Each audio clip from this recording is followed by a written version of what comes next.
This introverted loser spends his entire day playing games and is secretly in love with his cute friend. But just when he was about to say, "I love you," to her, his best friend betrays him and steals the girl for himself. However, the story takes a twist when the most popular girl in the world proposes to him exactly at the moment when his friend and his love betray him and reveals that he has powers of ancient dragon god. In the beginning of the story, we see a boy named Mingfei, who is absolutely useless in real life. He spends his days lying around in his messy room, considering himself a top player just because he plays his favorite games all day long. He gets so happy over his small wins as if he has conquered the world. While battling online with his gaming friend, he smashed the keyboard like he was fighting a war, putting in all his strength as if he wanted his name written in history. He won the game, but then his friend said goodbye and logged off, leaving Mingfei sitting there all alone, with no one left to play with. Feeling lost, he started looking at the fake profile he had created. Just when he was about to drool all over his filthy keyboard, a challenge popped up from a top player named Nono. Without thinking twice, Mingfei accepted the challenge and their battle began. But as soon as the game started, Mingfei was shocked by Nono's incredible skills. It was way harder than he had imagined. Mingfei then worked his wrist and mouse moves like magic, in a way never seen before. He even stood up from his chair, fighting like he was in a real battle. But right then, Nono sent him a message predicting Mingfei's next move, and with that, Mingfei lost the match. He sat frozen like a statue after losing. Afterward, he sat there wondering, who was this player? How could he defeat me so easily? He tried to dig up more information about the profile, but it was completely empty. Feeling defeated, he closed the game and stopped playing. The scene changes. We see the person who defeated Mingfei was actually a girl named Chenmadong. She was a dragon slayer studying at Cassell College, but in the gaming world, people knew her as Nono. Nono was hanging out in the city with her friends when they learned that Cassell College's principal was interested in Mingfei, believing he had the potential to become an ace student. However, Madong couldn't understand what was so special about Mingfei. That's why she had challenged him in the game, to see what all the hype was about. She was furious that the principal even gave Mingfei a scholarship to Cassell College, while she thought someone as useless as him didn't deserve to study there, especially after she had beaten him one-on-one. Her friends were also confused and asked Nono to find out more about Mingfei. So, Nono logged into Eva, Cassell College's AI system. Eva greeted her, and Nono began asking about Mingfei's life, hobbies, and personal interests. She found out that Mingfei had no friends at school, no real presence in life, and that he only loved playing games. She also discovered that Mingfei's parents had abandoned him when he was a child, and now he lived with his uncle and aunt, who constantly belittled him. And yes, he had a nasty cousin named Mingze. He loves getting revenge on his cousin Mingze by pretending to be an online girl, fooling him, and even dating him in the game, just to satisfy his fire for revenge. But in real life, things are rough. His uncle and aunt keep yelling at him to think about earning a living, warning him that no college would ever accept him. Basically, he was turning into a useless, jobless guy with no future. Meanwhile, Nono also finds out that Mingfei has a crush on a girl from school named Chen Wenwen. But Nono's real question was, what are this guy's dreams? And where does he see himself in the future? As soon as she dug into Mingfei's dreams, Eva told her that our guy's dream was simply to work at a newsstand, just enough to earn money to update his games and stay online. Could there be any greater sign of hopelessness than that?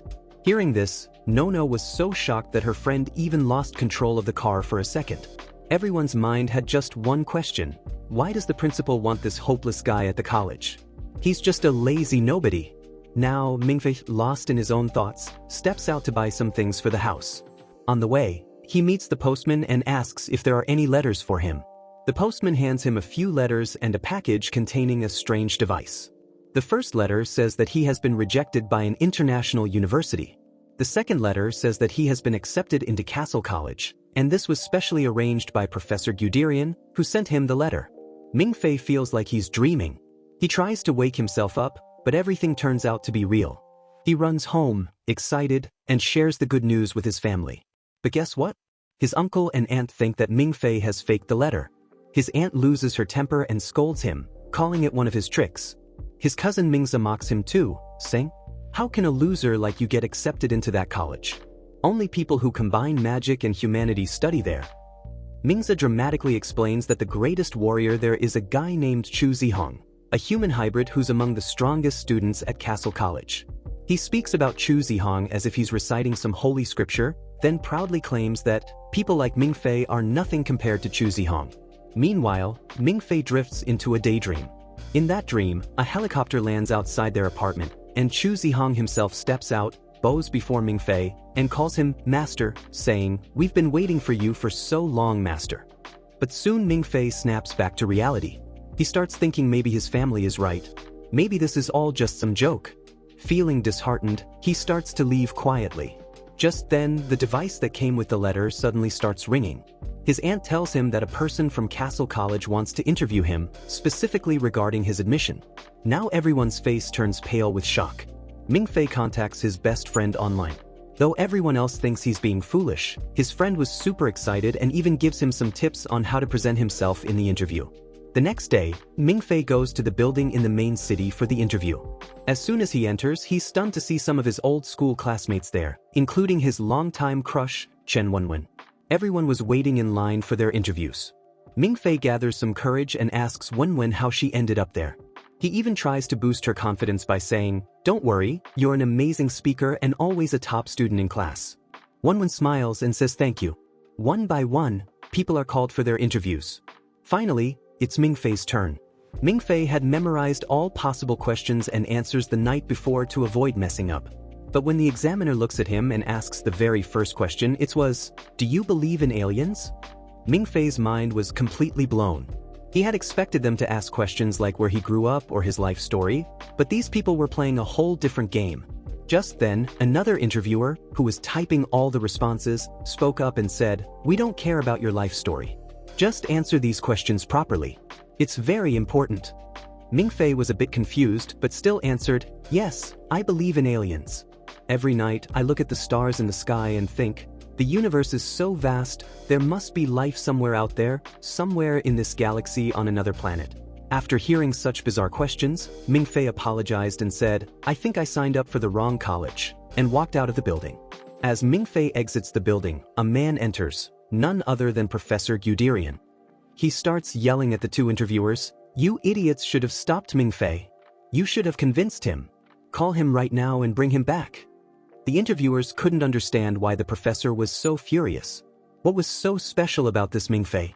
Meanwhile, on his way home, Mingfei meets Wenwen. She asks him if he would go with her to the graduation party. Mingfei immediately agrees and then starts dreaming about marrying Wenwen, settling somewhere in the city, and living a happy life. By now, he was convinced that he had completely ruined his chance of getting into Cassell College. But as soon as he reaches home, his aunt tells him that a man named Guderian had called and said that Mingfei had passed the interview and that he can join Cassell College. The next day, Mingfei returns to that building along with his family, his uncle, aunt, and cousin, to meet Professor Guderian. They needed to discuss Mingfei's education.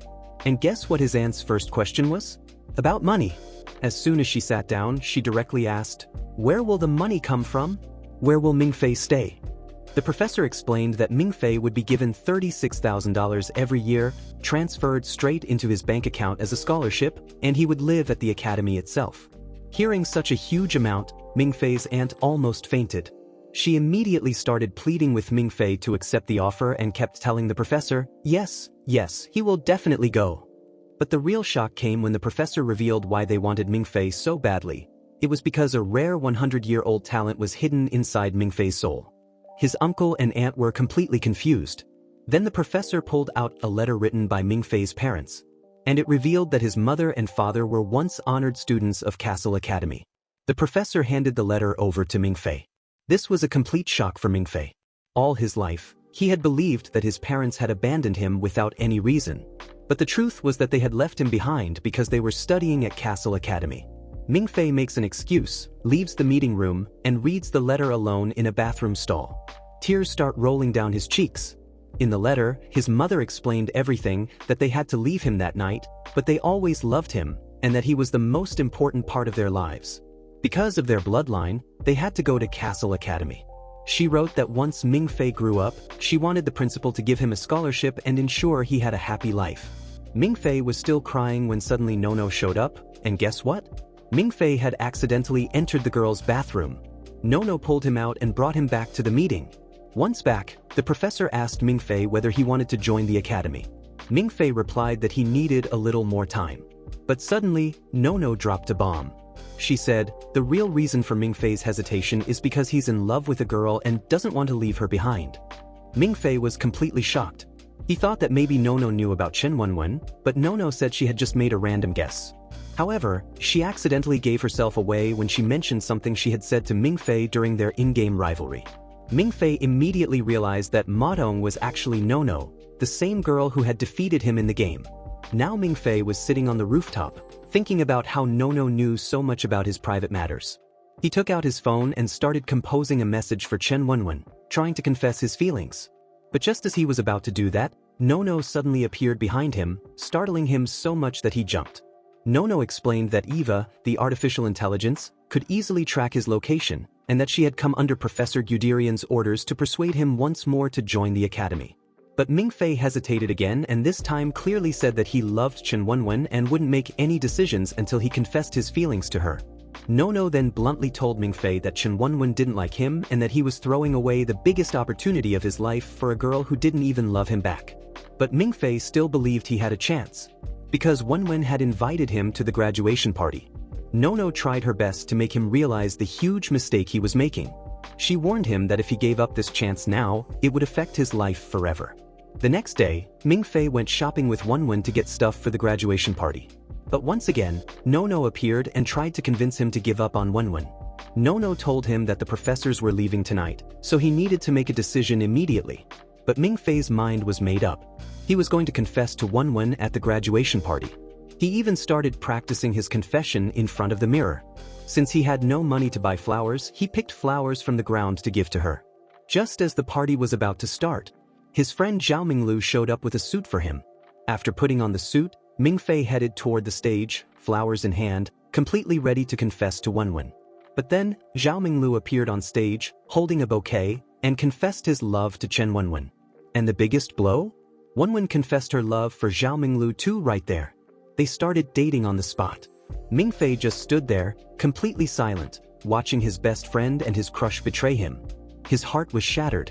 But right then, Nono appeared again, and this time, she looked so stunning that the entire class was left speechless. With absolute grace, she walked down the stairs. Nono reached Mingfei, signaled to the girls who had come with her, and together they completely changed Mingfei's outfit. Then Nono took Mingfei's hand in hers, turned to Wenwen and Minglu, and said that Mingfei had more important things to do than waste time with them. Hearing this, Minglu got angry. Nono declared that this was the last time they would see the old Mingfei. Then she took Mingfei and left the building. As they walked out, Nono told Mingfei that if he wanted, he could turn around and take one last look at Wenwen. But Mingfei, acting like a total alpha Chad, didn't even look back. He kept walking forward. The two of them then drove for a long time. They both stop at a place to refill the tank, and there Nono tells Mingfei that she cannot disappoint the principal and the professor. She must make sure Mingfei joins Cassell Academy. But Mingfei thanks her for not giving up and for explaining everything to him again and again, saying that now he was ready to reconsider his decision and finally decided to join Cassell College. As soon as Mingfei informs Nono about his decision, Nono immediately informs Eva, who greets Mingfei for the first time, and tells him all his current statistics, grants him the title of S rank, and gives him his student ID code and all the information about the college. And then Nono places a crown on him and declares him the king of the college, even though he hasn't really achieved anything yet, leaving Mingfei completely stunned. Nono explains that many people before him have worn the crown too, like his parents, but one more thing, people are willing to kill and die for this crown. Still, Nono bows before Mingfei and says she will become his personal subordinate and will pass on all the knowledge she learned through years of study at the college, and Mingfei happily accepts her as his friend. Eva saves all of Mingfei's data into the system so it can be used anytime, and this news quickly spreads among all the students of the college. A few days later, Mingfei was at the airport and asks an officer about the CC line that would take him to the college, but the officer says there's no such line and dismisses Mingfei, thinking he's a beggar. Looking at the only $20 he had left, Mingfei reassures himself that he's not a beggar, but when he looks around he sees several others looking just as poor and lost as him. The officer suggests he go to the Chinese embassy to arrange food and shelter, and hearing this, Mingfei starts feeling like a NPC. Starving, he goes to get a burger but is refused service because they don't serve beggars, and at that moment, he meets a silver-haired boy named Fingal, a guy so dazzling that girls would swoon just looking at him, but in reality, he's completely broke too. Fingal asks Mingfei for some money to buy soda, then notices the Cassell College card in Mingfei's hand and asks if he's a student there too. Fingal then shows his own card and claims he's Mingfei's senior, but hilariously, Fingal snatches all of Mingfei's money just for fun. That night, they sit together and Fingal reveals that he's been at the college for 8 years, even though most students graduate within 4 or 5 years, but Fingal is so awesome that he repeated a single grade 4 times. Both of them then sit at the station, waiting for the CC line that would take them to the college. Fingal explains that the college is hidden inside a valley and the easiest way to reach it is through the CC line, unless you have a private jet and permission from the headmaster. After waiting till midnight, both of them fall asleep, and Mingfei had a strange dream where he finds himself in a battlefield. People are running in lines, screams and chaos everywhere, and then he suddenly wakes up and sees a large moon shining outside the station window, and a small boy sitting nearby on the ground, staring at him. The boy looks at Mingfei as if he knows him and calls him brother, but then Mingfei wakes up again, realizing it was a dream within a dream, a complete inception moment. Just as Mingfei wakes awake from the dream, Fingal also wakes up and says that the CC line has arrived, and at that moment, they see a man approaching them holding a bell in his hand. The man announces that the CC 1000 express train has arrived and all students should get ready with their luggage and tickets to board the train. Fingal walks towards him, and the man, seeing him, says he's surprised to see his failure of a face here. Making a cool move, Fingal says that he's been demoted again and has broken the record for continuous demotions, causing his grade to fall all the way to F. Now Mingfei also goes to that conductor and informs him that he's a new student named Mingfei, and the moment the conductor hears his name, he panics and asks if he's really a new S-grade student, also questioning why the professor didn't come to pick him up in a private plane. Hearing all this, even Fingal gets scared and asks if it's really true, and now Mingfei too starts panicking just to not feel alone. As soon as he checks in, the whole airport lights up and an underground passageway opens up, and then the CC 1000 express train arrives, and Professor Guderian pops out of it. All the students board the train, wear their uniforms, and the professor asks Mingfei to sign an NDA, a non-disclosure agreement which is a necessary procedure for all students because special studies here isn't available anywhere else in the world. The professor explains to Mingfei that they study about dragons here and asks him what he knows about dragons. Mingfei says that dragons are just legendary creatures that are part of various myths and stories, but the professor says that dragons are real and that there has been a long-standing war between humans and dragons, something ordinary people don't know about. And Cassell College's mission is to learn how to slay dragons and create heroes who can protect humanity. Hearing this, Mingfei jokes that maybe the professor doesn't need a dragon slayer but a mental doctor, but suddenly Mingfei faints and starts dreaming. In the dream, the same small boy appears again and tells him that dragons are real. The boy shows him a vision where a real dragon is sitting atop a snow-covered mountain peak and explains that many years ago, a human killed the Dragon King on his throne and became the first human emperor, and when the dragon died, there was a massive celebration, and because of that human hero, civilization was able to advance so far. Saying this, the boy disappears and Mingfei wakes up. Now Mingfei thinks that maybe the professor isn't crazy after all. The professor then calls in one of his associates, who brings 2 boxes. The man says that in his 40-year career, he has only seen 2 S-grade students, and unfortunately, the first one was sent to heaven. Then he opens the first box, which contains a dragon scale, and asks Mingfei to try shooting it.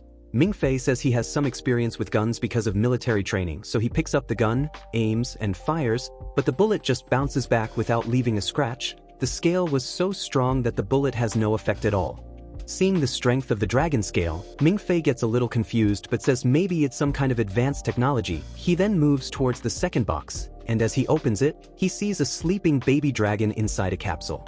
The professor starts telling him the story of the dragon, but Mingfei laughs and says it looks like some action figure and tells them to grow up, but when he looks at the dragon more closely, it suddenly wakes up and tries to break out of the capsule. However, because of the new nanotech casing, the dragon quickly falls back asleep without trying to escape again. The professor says that maybe the dragon reacted that way because of Mingfei's strong genetics. After that, everyone reaches the college, and Mingfei walks inside with the professor.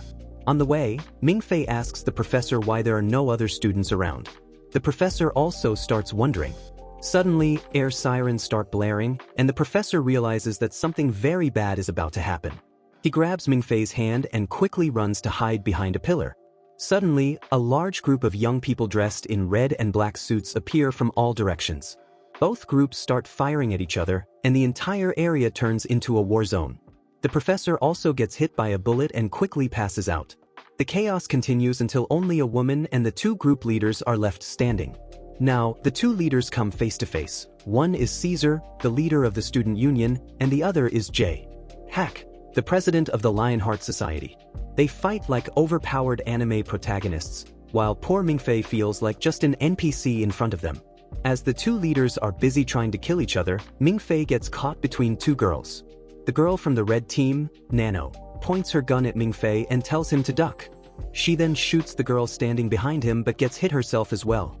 It seems like the black team has won, but suddenly, Mingfei shifts into OP mode. He lets his body be taken over by the little boy who used to appear in his dreams. Now, like AS rank hero, he shoots down both group leaders too. Afterward, Mingfei sits down by a pillar and slowly regains control over his body. Just then, a large group of nurses arrive. As the professor wakes up, he explains that they were using anesthetic paint bullets, which just mark and put targets to sleep without causing harm. Today was a free day at college, and all the students had organized an expensive paintball shooting game to see who was better. While the professor is explaining this, another bullet explodes on his chest, and he passes out again. The bald man turns out to be Professor Man, who is in charge of the college's finance and discipline. He angrily calls the principal and complains that the students have turned the college into a mess. But the principal laughs and says that it's the students' right, and the college will cover the repair costs, even if they exceed 200 million. The principal regrets not being able to participate in the game this year and promises to play next time. Hearing the situation with the student body, he asks about Mingfei and instructs that he should join his class, then hangs up. After the call, Professor Man tells Mingfei that if he wants to survive, he should quickly head to his dorm because all the students are now glaring at him. Later, Mingfei reaches his dorm and finds that it's quite a large room meant for two people, and his roommate is none other than Fingal himself. Fingal immediately offers to show him around the college on his first day. He shows him various buildings and explains that no one is allowed to use spirit language on the college grounds, thanks to Professor Man's father. He lives in the watchtower and casts a barrier around the entire college with his power. Fingal then takes Mingfei to a classroom where people can practice spirit language. He explains that to use this power, the dragon language must resonate with a dragon bloodline, otherwise, you'll be sent straight back. While walking around, they see several students practicing spirit language. One student suddenly fails to control his water spirit, but another student quickly freezes it and saves everyone. Meanwhile, somewhere on an airship, the principal was drinking with his friend Mason. The principal asks Mason about the students from the time when the last Dragon King was still alive. He says that this time, he doesn't want to produce soldiers, he wants to create people who can lead humanity into a new peaceful era, free from the threat of dragons. For this, he himself is willing to personally train Mingfei. After that, he asks Mason about a secret mission that they are about to start. Their airship steadily moved toward its destination. Meanwhile, back at the college, Professor Guderian came to fetch Mingfei for his exams. But before that, he showed Mingfei a curious music box, one that held the recorded roar of the Black Dragon Emperor. The professor explained that anyone with dragon bloodline was naturally a subject of the Emperor. Whenever the Emperor roared, all dragons across the world would bow their heads toward his throne. Learning spirit language started with experiencing that dominance firsthand. It could cause confusion, even illusions, in humans with dragon blood. Professor Good played the recording and asked Mingfei what he saw. Mingfei, yawning a little, just replied, "I felt sleepy. Nothing else." The professor froze, stunned. A grade S bloodline, and still no reaction? How could this be? Without wasting a second, he sprinted to the library, dragging Professor Man into the mess too. In the ancient archives, they scoured the old records, and a chilling thought began to form. Mingfei might be on the Emperor's level, or perhaps he carried the blood of the White Dragon itself. Whatever the truth, it was dangerous. Professor Good decided they had to keep the secret, or Mingfei could end up trapped in some lab for the rest of his life. The next day, it was time for the exams for all new students. Mingfei, being a true Chad, simply copied Fingal's answers and somehow managed to pass. During the exam, he dozed off for 2 of the 3 hours and dreamt again. The same boy, Mingus, appeared, calling himself Mingfei's brother. That night, a bell tolled. Mingfei, half dreaming, met Mingus once more. Mingus told him it was the bell of death, meaning someone was about to die, and Mingfei would soon be pulled into serious trouble. But it could also be an opportunity. Mingus asked which powers does Mingfei wanted. Mingfei, remembering how Nano had somehow found him on the rooftop during the previous battle, requested a world map ability, one that let him track everything. Mingus granted it with a smirk.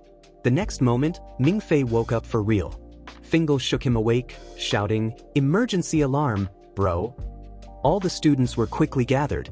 Professors explained that during a mission, they'd stumbled upon the Bronze Dragon King's palace, but 2 members were now trapped inside.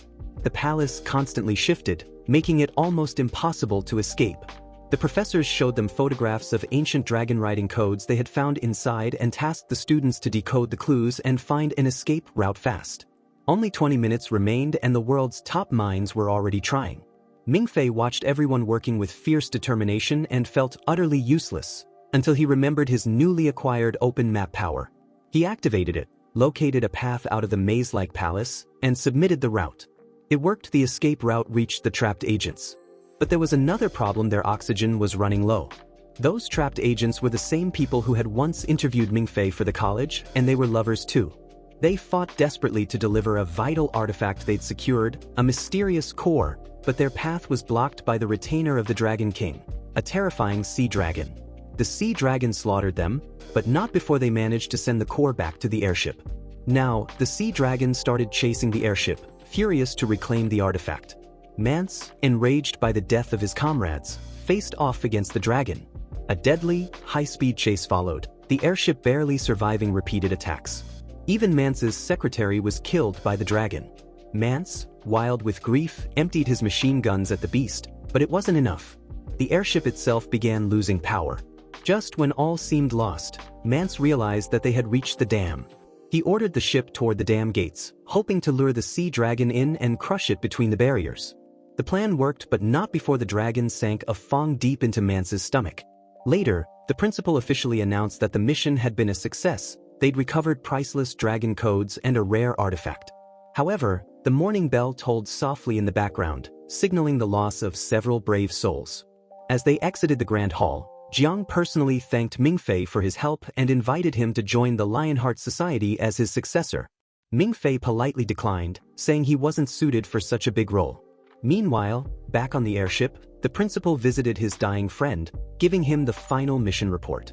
He promised to shield the students from the truth of their losses and only focus on preparing them for the future. The principal also vowed to protect Mance's adopted daughter, Nano. A few days later, Mingfei received an unexpected online invitation from Student Union for a ball dance, hosted by the Student Union. Fingal casually dropped a bombshell that Caesar, the Student Union leader, was the heir to the prestigious Western Gotza family. He was arrogant as hell and was clearly trying to recruit Mingfei too, just like Jiang. Mingfei wasn't interested, but Fingal tempted him. "Bro, there's free food and drinks." That night at the ballroom, they found out that Nano was actually Caesar's fiancée and the whole party was a grand birthday celebration for her. Everyone started dancing and Fingal dragged Mingfei onto the floor, knowing full well he wouldn't score a dance partner otherwise. But then fate twisted. The golden-haired girl the one Mingfei kept noticing walked up to him and asked him for a dance. Their chemistry on the dance floor was electric, and by the end, the whole hall burst into applause. After the performance, Caesar formally invited Mingfei to stand beside him, an offer full of hidden expectations. Mingfei, being cool casually, asked for time to think about it. Then he slipped away, searching for Nano, who had earlier gone outside for some fresh air. As soon as he gets there, he sees Nono sitting inside a car, calling out to him. She says, "Mingfei, let's go for a drive together in the car." Meanwhile, on the other side at the college, a high-alert alarm starts ringing. We see that 13 intruders have entered the campus. From the looks of it, they seem to be there for the Some Dragon Cocoon. Caesar and Jiang both split up into different groups and take their positions to catch the intruders. Other faculty members and students are also assigned to duty. Within a short time, they manage to capture 7 out of the 13 intruders, but none of them reveal the identity of their leader, even after being severely beaten. They all say the same thing, that they've never seen the boss's face in their life. Since most of the elite students were currently out on missions, the principal and Professor Man decide to request his father, the Night Watcher, to fully remove the spirit seal. This would allow both teachers and students to use their full powers and properly protect the college. The request was instantly approved. Meanwhile, the enemies also become strong along with the students after the seal was removed, and they use spirit language to hide in different places. 4 of them along with their leader infiltrate Caesar's area to keep him busy. On the other hand, a blonde-haired girl was sent to deal with Jiang, and the idiot guy was given the most important task: finding and bringing back Dragon's cocoon. Eventually, the identity of their leader is revealed, and her name is Mai, and she's the sister of Aki, who was brutally killed by the dragon in the previous part when they were bringing Dargon's core out of the Dragon King's palace. Mai says she has nothing to do with her sister and is only there to complete her employer's mission. Caesar then uses his spirit language sky magic technique, which allows him to detect everything happening in the surrounding area. Thanks to this ability, he reduces the enemy's numbers significantly. Eventually, only he and Mai are left standing face to face. Mai's ability allows her to completely conceal her presence and attack at super speed, just like an assassin. However, Caesar's power directly counters hers. Their clash ends in a fierce but evenly matched battle, with Caesar barely managing to stop all of her attacks. On the other hand, Jiang possesses a powerful ability that lets him transform into fire and control it completely. Shockingly, the blonde-haired girl from the enemy side has the exact same rare ability, so their entire battle turns into a fiery showdown. Meanwhile, the Joker guy somehow manages to reach the underground chamber where the AI Eva was located. He infiltrates the underground research factory where Dragon's cocoon was being kept. But along the way, he accidentally loses his phone and opens a locked door that had been sealed since the year 1912. Eventually, that guy somehow manages to sneak into the same facility. There, he sees the principal showing the investigators the same cocoon, and everyone notices that a crack has formed on it. When they check the scan report, they find out that the crack didn't happen due to any accident, but rather because of a hatching process. The scientists want to dissect and examine what's inside to determine if any creature or organism is still alive. But the principal angrily threatens them and firmly tells them to leave immediately, because he doesn't want a dragon to accidentally get released within the college. While the principal is busy sending the scientists away, the Joker guy quietly sneaks in. He sits down and secretly takes a photo of the cocoon. Tempted by the reward of a large sum of money, he starts trying to take it out. But as he approaches the cocoon, he begins seeing terrifying illusions that leave him deeply disturbed. Scared, he retreats empty-handed. But the real twist happens now. As soon as he leaves, a shadowy figure appears out of nowhere. It instantly breaks Cocoon's seal and feeds it with his own blood, so that Dragon King Constantine can be revived and released. Meanwhile, Caesar and May's fight has reached an extremely dangerous level and finally ends in a massive explosion. Both of them are thrown so far apart by the blast that the entire area's electricity goes out. When people come to inspect the aftermath of the explosion, they see burning footprints outside, evidence of the ongoing fight between Jiang and the blonde girl. Now, while chaos reigns across the entire college, our hero Mingfei climbs a hill with his hot friend Nono. On the way, he gets a vision of Mingfei, who appears and says, "Bro, if you want, I can help you make Nano fall madly in love with you." He even reminds him, "You should give her a nice birthday gift like I told you before." Mingfei plans to give her a bouquet of flowers. Mingfei says, "Alright, then I'll make it special." A little while later, the two of them sit on top of the hill. Nono tells Mingfei that he should join the student union so she can protect him, just like he's her younger brother. Mingfei then asks her about Caesar and what's so special about him. She tells him their relationship is purely political and that she is her own person.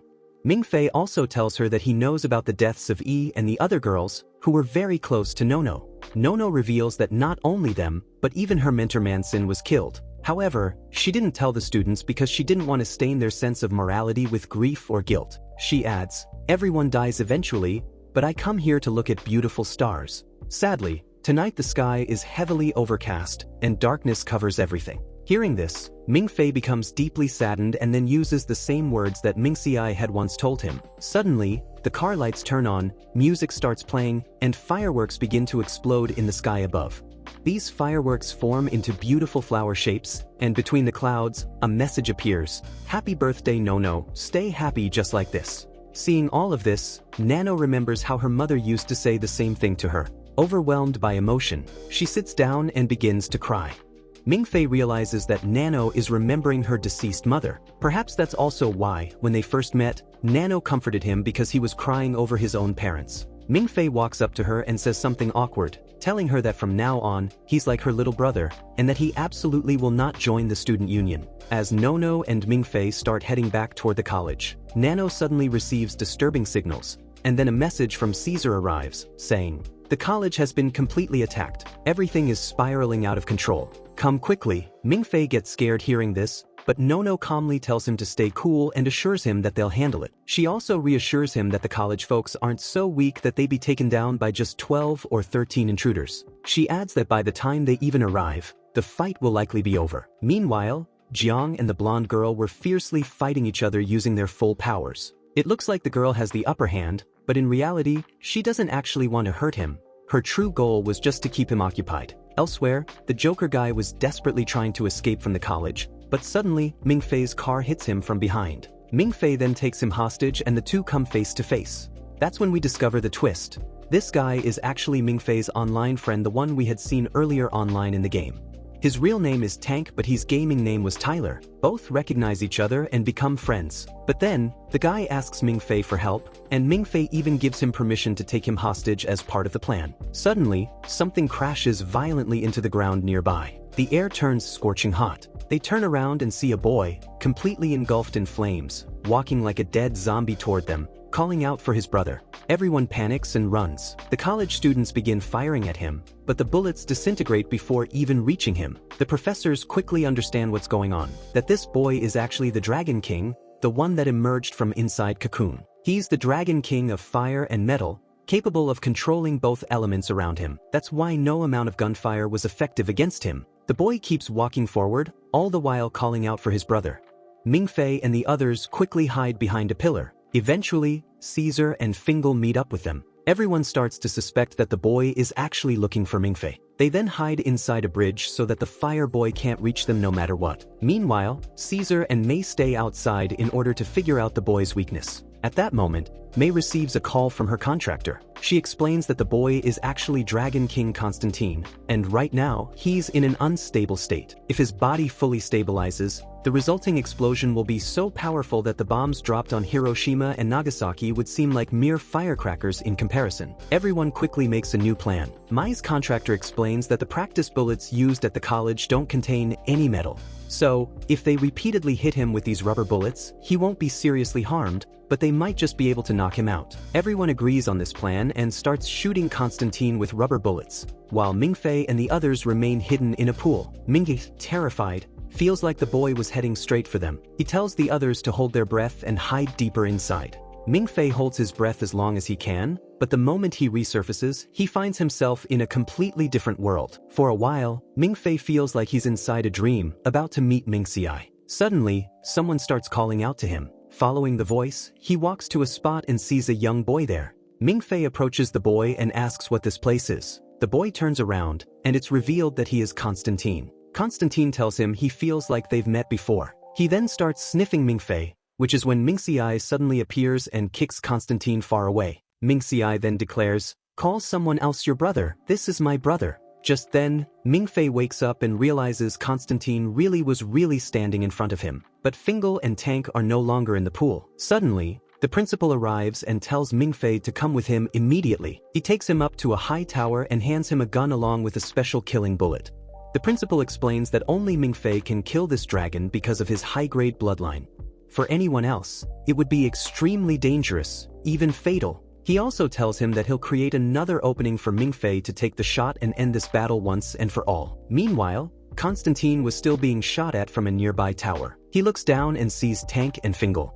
That's when it's revealed that Constantine was never looking for Mingfei. He was actually looking for Tank all along. Constantine suddenly loses control of his power and begins to transform into his true dragon form. Just then, the principal leaps into action and unleashes his special technique, 0-0, intercepting Constantine mid-transformation.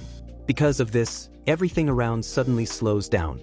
The principal immediately creates a wound inside Constantine's body so that Mingfei can take aim and bring the battle to a conclusion. With the help of Mingxiai, Mingfei locks on target and fires a devastating shot that destroys Constantine's powers entirely.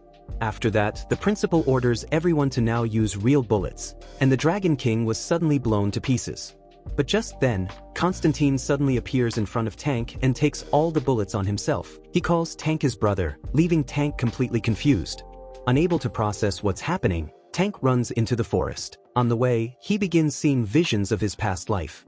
He finally understands that he was actually the Dragon King of Fire and Bronze, and that Constantine was his younger brother. After watching his brother die in front of his eyes, he re-enters the underwater castle and begins recovering his powers.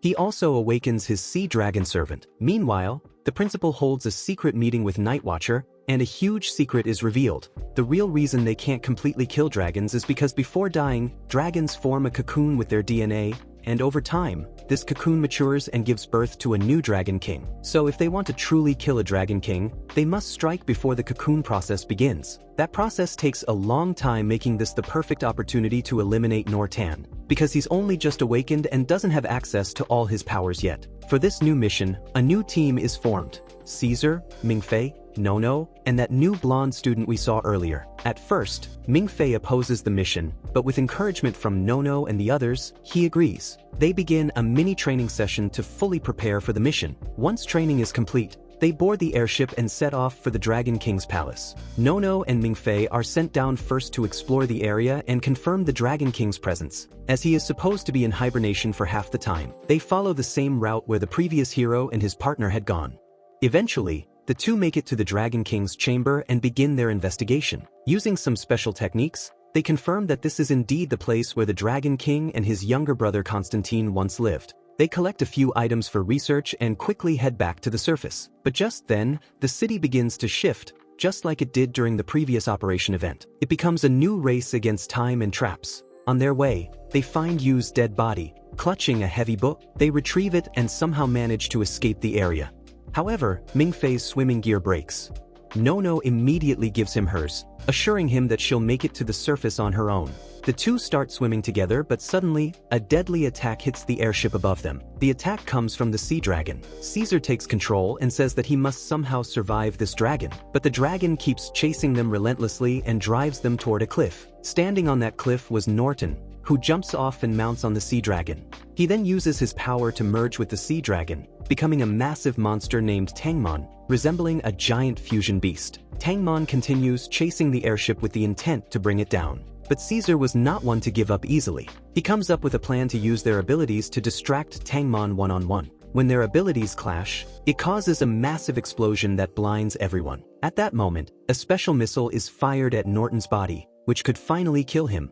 Nono and Mingfei request for a rescue pod. Meanwhile, the others were fighting Tangmon head-on. Caesar immediately blindfolds himself and activates his super ability so that he can target the dragon. Tangmon deflects Caesar's shot as if it were nothing, but that was part of Caesar's plan. He quickly activates his second technique, and then Zihong comes flying from the sky and attacks Norton with his King Flame. Norton also retaliates with the same force. Just as planned, everyone gets blinded when both attacks collided, except Caesar, who had already blindfolded himself. He orders the blonde girl to launch the missile, which directly hits Norton's true body, and the fusion monster sinks deep into the ocean. Meanwhile, Mingfei and Nono find their rescue pod. Nono shoves Mingfei into it and suddenly shuts the door. Mingfei was left confused, unsure of what she's trying to do. At that moment, the dying monster stabs Nono in the chest with one of its stingers, trying to killing her. Mingfei was completely devastated, watching his friend die in front of him. He begins to lose control, entering a crazy mode. He finds himself inside his inner realm, where Mingfei appears. Mingfei offers to help Mingfei defeat the Dragon King and save Nono. Mingfei shows interest, but he's also angry with himself, feeling worthless and always needing others to save him, never being able to help anyone. Then with Ming's help, Mingfei uses the greatest jutsu in history, the legendary Tokno Jutsu, on himself and cures his depression. Mingfei then tells him about a demonic pact. He will give Mingfei 4 wishes, but in return, he'll take control of Mingfei's body for quarter of his lifespan. Whenever Mingfei will feel alone, the pact will activate. Mingfei accepts the deal, and Mingfei grants him the Opus ability, including spirit languages and state boards. He also reveals that the book found with you was actually a container for 7 weapons, known in this world as the 7 deadly skills.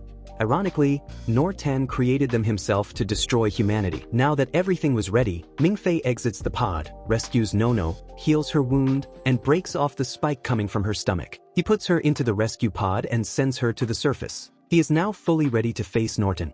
Norton prepares to devour Mingfei like fish food, but Mingfei uses the spirit block to completely seal Norton's techniques. Then he unleashes the 7 deadly skills, starting an intense battle with the fearsome Tangmon. The fight goes on for a long time. They exchange blows and strikes, and eventually, Norton recognizes Mingfei as an equal. He tries to play it smart, planning a sneak attack, but Mingfei uses Scythe to track his location. Finally, Mingfei confronts Norton's true body, and when he sees his real face, he realizes that Norton is actually his friend Tank. This discovery deeply saddens Mingfei, and he hesitates to deliver the final, fatal blow. But Norton quickly grabs his throat. At that moment, Mingfei appears and says with a sharp attitude, "This is my big brother, so kind-hearted, but also so damn dumb." Mingfei immediately takes over control of his body and then forces one of the 7 deadly sins into Norton, causing him to sink deep into the ocean and perish badly. On the surface, Caesar and the others quickly rescue Nono and provide her with first aid and medical treatment. Meanwhile, the blonde girl Zero sees Mingfei floating on the water's surface and saves him, bringing him back onto the airship. But just then, Norton uses his last breath to launch one final attack, which Mei instantly counters using the dragon-killing blade, shooting it down as it was her mission role to do so. And just like that, Norton's story comes to a complete end. After everything settles, the principal calls Mingfei and meets with him on his return to college. Sitting down, the principal explains to him about time and also tells him that dragons manipulate their own DNA to form a cocoon so they can be reborn in a new body. Tank, in fact, was one such revived body of Norton. And when he saw his brother dying so tragically in front of him, his old memories completely resurfaced, which is why he was no longer Mingfei's friend. Mingfei listens to all of this but still feels deeply sorrowful for the loss of his only online friend. He nods his head to show that he now understands. The principal also tells him not to blame himself because he saved not just thousands, but billions of lives. Then the principal asks him to keep all of this a secret, since no one actually knows why Norton died. He also says that Caesar's plan was truly impressive, but still, it wasn't enough to defeat Norton. Yet somehow, Nono and Mingfei survived, and now the principal too suspects that Mingfei is hiding something from him. At that moment, Mingfei thinks about his contract with Ming's. He thanks him for saving his life at the last moment. After that, the principal suddenly gives him a letter that arrived from a strange place. Mingfei opens it and discovers that it's a letter from his mother. She writes that she's sorry for not being able to be there with him, but she's proud of him. She also writes that she and his father will soon come to meet him once he graduates from college. Reading this, Mingfei starts crying and quietly walks away. Later, Mingfei returns to college and meets with Fingal, and he was posting weird news about Mingfei. He even scolds Fingal about why he keeps posting sassy news articles about him on campus. Just then, someone knocks on the door. When they open it, they find Caesar standing there, wearing a cooking apron. Caesar stands at the door and asks our hero, "Hey bro, got some sugar?" Caesar and Xiang have now fully moved in with their teams into the dorms, and Nono has joined the Lionheart Society. Mingfei gives Caesar some sugar and tells him that they now all live inside the dorms. A little later, Nono comes up to Mingfei and gives him chocolate, saying they're making even more chocolate in the room. As soon as Fingal hears the word chocolate, he runs off like it's the happiest moment of his life. Nono then asks Mingfei if he'd like to have dinner with her, but Mingfei replies that he has other plans and heads back into his room. That's when he suddenly receives an email. He opens it and finds a smartphone inside. He wonders if this is some weird prank, but when he turns on the phone, he sees a message. Upon opening it, he discovers that it was sent by Mingfei. Mingfei reminds him that their agreement is now fully confirmed, and he is now claiming 1/4 of Mingfei's life in exchange for the power-up he gave him during the battle with Norton and to save Nono. Mingfei also tells him to keep this phone safe because if Mingfei ever sends him a message for help, Mingfei will immediately come flying to him. Hearing this, Mingfei thinks if he never uses the wishes, he can live the rest of his life happily with his friends. That's what he ultimately decides to fully enjoy his college life.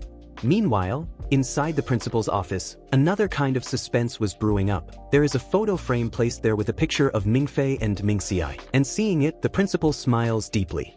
This final scene reveals to us that the principal knows who Mingfei and Mingfei truly are. And with this part of our story comes to an end.